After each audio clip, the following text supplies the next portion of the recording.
What are you doing with these? They're L plates. I can see what they are, Matthew. Well, I can't put it off any longer, can I? Can't you? No. I've got my provisional. I thought I'd better get it done before the bad weather starts. Good idea. Who's teaching you? I thought you would. Oh, no. Most fathers teach their sons to drive. I'm not most fathers. Why not? Because you've got the wrong temperament. You're impatient, you lack concentration, and those boots are too big for the pedals. I haven't changed my But boots. you can't change your temperament, Matthew. To become a motorist, you need patience, control, anticipation, quick reactions. How did you get through? What did you say? I said, how am I going to get through if my own father won't pass on his basic skills to his son? Even the primitive tribesman does that. But the primitive tribesman doesn't have a brand new 1800 in the garage. All he's going to break is his bow and arrow. Apart from that, you never listen to a word I say. Yes, I do. No, you don't. Don't even think I'm a good driver. What makes you say that? Oh, I've heard you whispering in the car. I've heard you muttering, put your foot down, for God's sake. I'm not deaf. I know I used to be like that, but not anymore. I've matured over this last year, and I've come to realise you're a good driver. Have you? You're careful. Better to arrive 30 minutes late in this world than 30 years early in the next day, Dad. Lose control of yourself, and you lose control of the car. all right, Matthew. I'm not that slow. No, and you've got very quick reactions. Yes, well, may seem as if I've got quick reactions, but that's anticipation. When I'm driving down the road, my mind is working like a computer. I didn't know that. Oh, yes. Yes, it observes the child playing on the pavement, the dog running out into the road, the ice cream van, the oncoming lorry, wet conditions. Oh, yes, all the information is being stored, ready for an emergency, and when it comes, I'm ready. Blimey. I'll show you what I mean. Here, catch. See, you missed it. I wasn't ready. Precisely. But if I were to tell you in advance that I was going to throw this pen for you to catch, then it'd be another story. That's anticipation. Here, now, ready? Catch. See? Wrong temperament. Oh, that's right. Underrate me. You always do. But if you won't teach me, I'll teach myself. No, without a car. I don't need a car.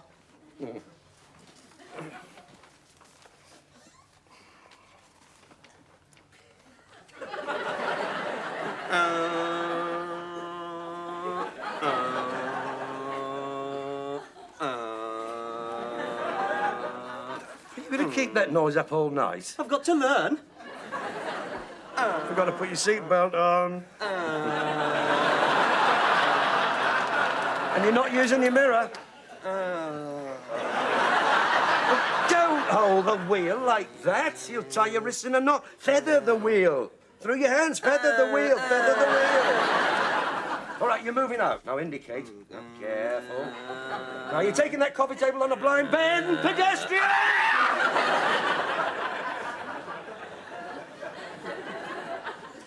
Matthew, why did you do that?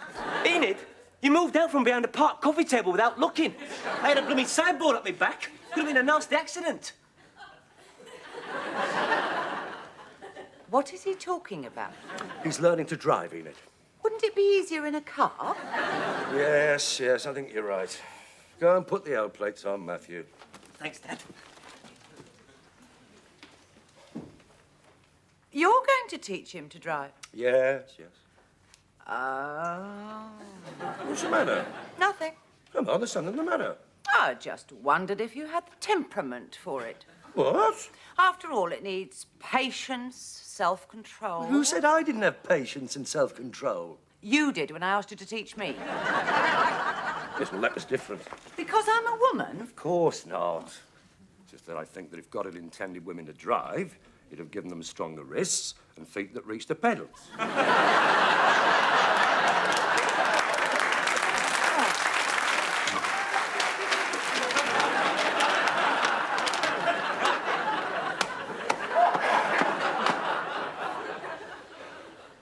That bad? What a performance. I've never seen anything like it. When you get behind the wheel, you become a monster. You almost killed that woman. She stepped out. Matthew, pedestrians always have the right of way, especially on a zebra crossing. Well, I forgot where the brake was. What? You were shouting so much I couldn't concentrate. Well, of course I was shouting. You've given me a headache. What about me? My head's throbbing. Because of one little mistake? One little mistake, Matthew. You've noticed those triangular signs with the red edging and the black letters saying give way? Yeah. Well, that's what you're supposed to do. You give way to oncoming traffic. Don't leap out of them. It's like an ambush. I didn't hit anything. Only because you mounted the pavement. And you realise you ran over that man's foot. That was the curb. But why was he hopping up and down on one leg? Well, you shattered my You had confidence. too much confidence, if you ask me. You were travelling far too close to that car in front. I could read all his stickers. I'm a blood donor and come to Jesus. And I'd have thought the one in the middle would have interested you. If you can read this, you're too close. Well, I could read it all right. I could read the printer's name as well. He was travelling very slowly. Of course he was. He wanted you in front of him. I could see his face in the mirror. It was ashen. Oh, you were a menace. You see? Well, better put these in the dustbin. Then. What?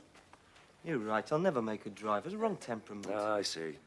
First setback and you're quitting, is that it? No, but you said there was Never a... mind what I said. You give up very easily, don't you? I just don't think I'll master it. I think my nerve's gone. Well, then the best thing is to get straight back into that car. Go on, put the old plates on. Why? You haven't got any faith in me. Yes, I have. I'll show you how much faith I've got in you. I'm going to let you drive that car out of the garage, and I'm not going to say a word. Thanks, Dad.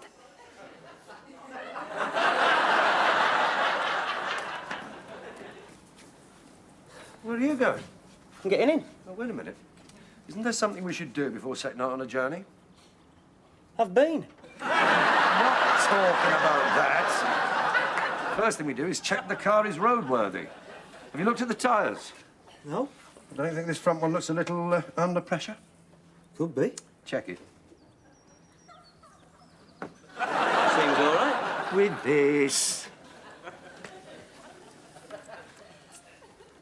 24. Ah, spot on. The manual says 26. Does it? Yeah. Yes, well, I like them a little under. No, what about the oil? Oh, we don't need to check that. There's an oil light. And what if the oil light is faulty? Oil is the lifeblood of the engine, Matthew. Dip it.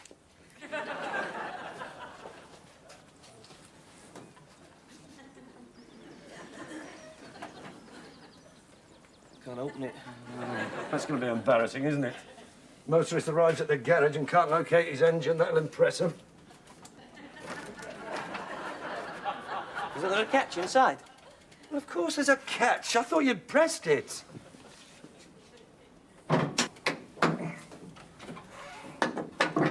Now then, check the oil.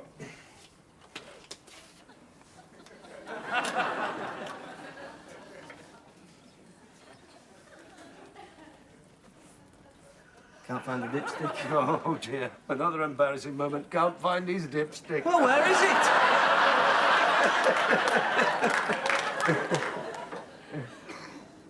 Well, it's usually down the side of the engine. The trouble is they keep changing the layout. How long you had this car? Never mind how long I've had it. They can never leave things alone. It was perfectly all right where it was. Oh, well, the oil light will tell us. Why is everything else all right? Plugs, the leads, water levels. Good. Right, well, you can drop the bonnet. Matthew, Yeah?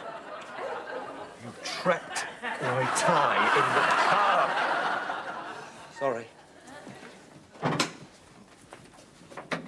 Never do that again. Never close a bonnet without making sure that it's clear of all appendages. Could have been a nasty accident. Right.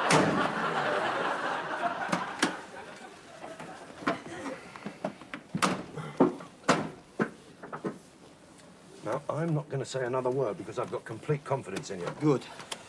Watch your wing mirrors. I'm watching. Now, let your clutch in gently. Into gear first. Now, look over your shoulder. Take a good line. Now, gently. Here we go. I'm not going to say a word. Careful.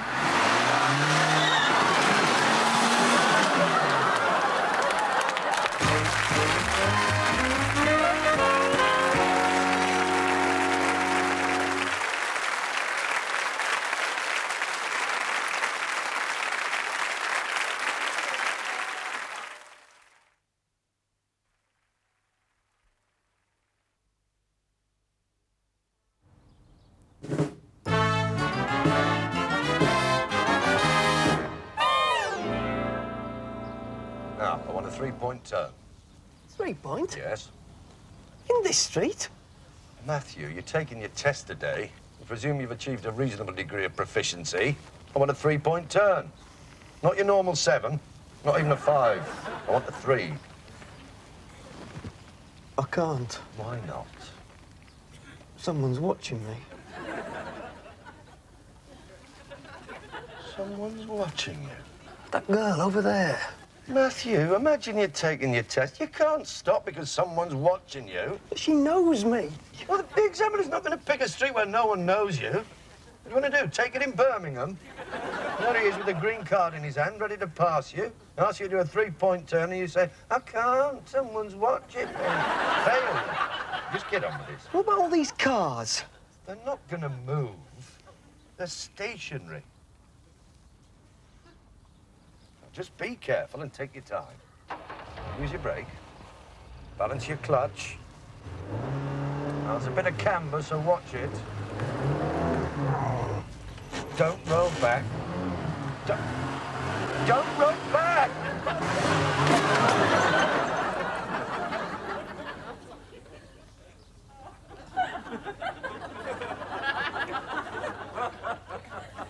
I think I hit it.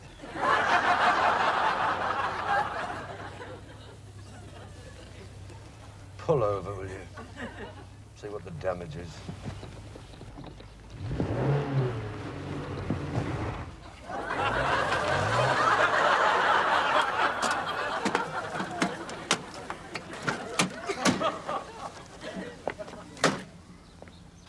It's all right, Dad. Hardly a scratch. I was thinking of the other car, Matthew. The one you hit. Just a few scratches, that's all. Better leave your name and address under the wiper. Why? Just a few scratches? And a dent? It's hardly worth spoiling an unblemished record. Unblemished record? You haven't passed your test yet. Can't we just forget about it? No. No, there's a code of honesty amongst motorists in these sort of situations, and you must follow it. Besides, someone's watching. I thought she'd gone. Window across the street. Leave your details.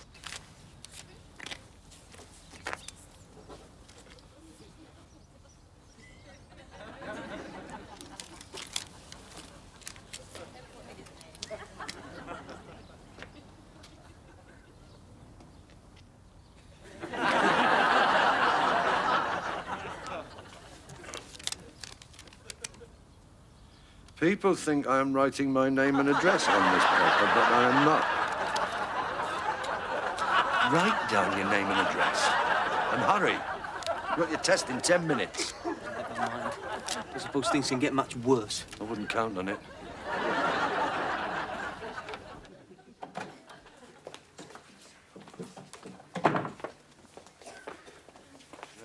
Keep calm, Matthew. Try and relax. Are you nervous? Yeah, you? No. Been before? 6 times. I just hope I don't get Morley. He never passes anyone. He's a swine. I've had him 3 times. He hates me. Not that I'm worried this time. Why? I'm on tranquilizers. It's going to be murder today. The road's up in the high street. There are diversions, and they've forecast heavy rain. What's the overall stopping distance if you're doing 50? Overall distance? 175 yards. Right, that would be 50 for the thinking and 125 for braking. What do you do if you feel tired on the motorway? I wind down the window and I turn up the radio. And if that doesn't work, pull to the side of the road and rest. Right. What must you always remember to do before moving off? Use your mirror, look round for a final check, and move out only when you can do so safely. Right. Do you want one of these? No, thanks. What do you do if you start to skid on ice? Pray. No, you turn your wheel right into the skid. Then you pray. Do you know them red triangles with the zigzag? What do they mean? I don't know. Well, I wouldn't give much for your chances. He's my instructor. Oh, is he? Well, I wouldn't give much for your chances either. My instructor never stays. He just can't bear to watch. Yes, well, I better be getting back to the office, Matthew. I'll pick the car up later. Perhaps you won't need to. Perhaps I'll pass. You won't if you get Morley. They say he's terrible on Mondays. Not that he's any good the rest of the week, either. Perhaps I'll get someone else. You could get Collins. He's all right. He gives them away. There you are, Dad. Go get Collins. Well, I sincerely hope so. Mr. Prendergast. Oh, my God, I got Morley.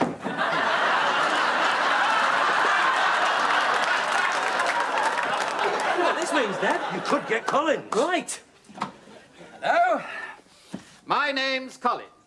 Great. My name's Willows, Matthew Willows. Yes. I believe you left this note on my windscreen. I'll pick the car up later, Matthew. Buses run every hour.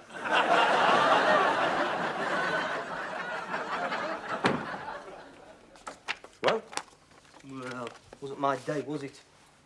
Was in a mood to start with. Well, you did bump his car. And he never let me forget it. He was moaning about it the whole time. Apparently he spent all weekend waxing it. I knew I shouldn't have left my name and address. No, you did the right thing. He'd respect you for it. He didn't. You'll be all right if you get Collins? Not today. You got the whole family in bed with flu. I'm in a terrible mood. Don't make excuses, Matthew. Excuses? Did you see the high street? The road was up, the lights failed. There was a traffic jam and it poured with rain. We're aquaplaning most of the time. Well, you must have done something, right? How about the emergency stop? Wonderful. He banged his head on the windscreen. Never mind, there'll be another day. No, there won't.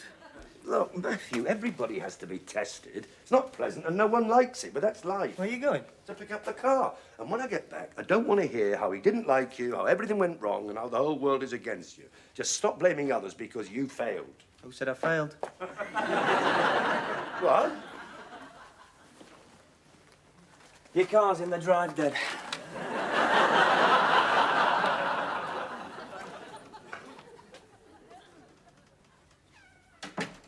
Dad, can I borrow No.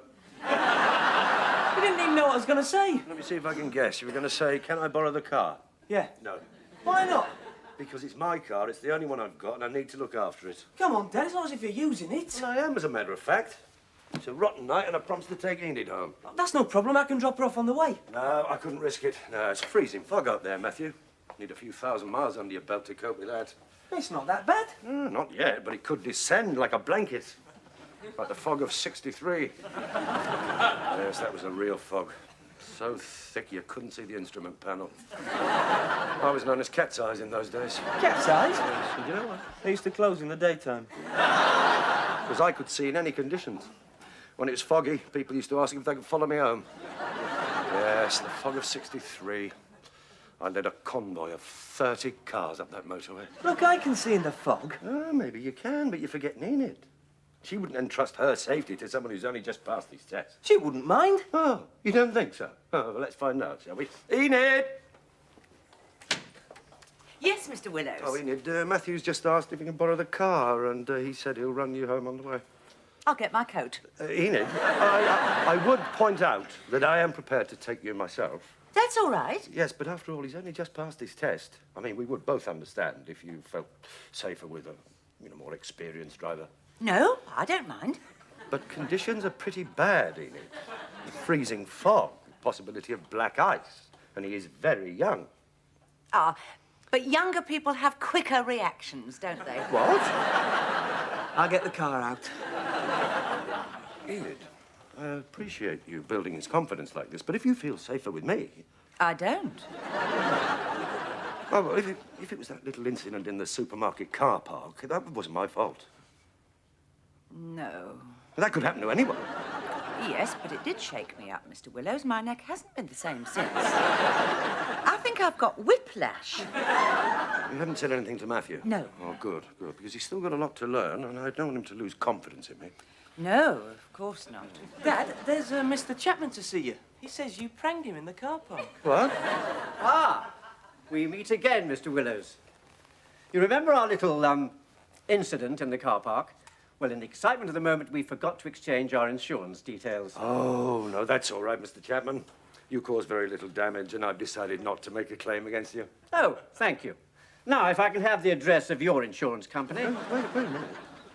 You're not making a claim against me. Well, you did reverse into me. Reverse into you. Reverse into you. You ran into me. I was carrying out a very difficult manoeuvre in a confined space when you entered the car park at speed and hit me. I was barely moving. Barely You asked my passenger if you were barely moving. She's got whiplash. Well, I'm afraid that's your fault, Mr. Willows. When you came out of your confined space, sharply... Sharply? When you entered that car park like a bat out of hell? I couldn't avoid you. And you made no attempt to stop. Stop? Didn't even see you. Then how could you judge my speed? I see. We've got a lawyer here, have we? I couldn't see you because you were just a blur. Fortunately, I don't have to bandy words with you. I have a witness, Mrs. Thompson. Enid, was there any way I could have avoided that collision? No, See? not if you didn't see him. Why didn't I see him? You were watching the front end. I didn't see him because he wasn't there. And how did we hit him? We didn't hit him, he hit us. Nobody could have seen him. I saw him. Yes, and why didn't you say something? Because you didn't have time. No, you don't like me to say anything. You lose your temper. I don't lose my temper. Look, I don't think this is getting us anywhere, Mr. Willows. If I can just have your insurance details, please.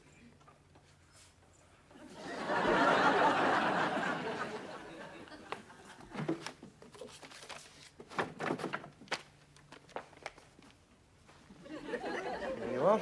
Thank you. But this is totally without prejudice. I accept no responsibility, and I'll fight you in every court in the country. Wouldn't advise it, Mr. Willows. I'll show you out. Thank you, Mrs. Thompson. Perhaps I could have your name and address as a possible witness. Judas.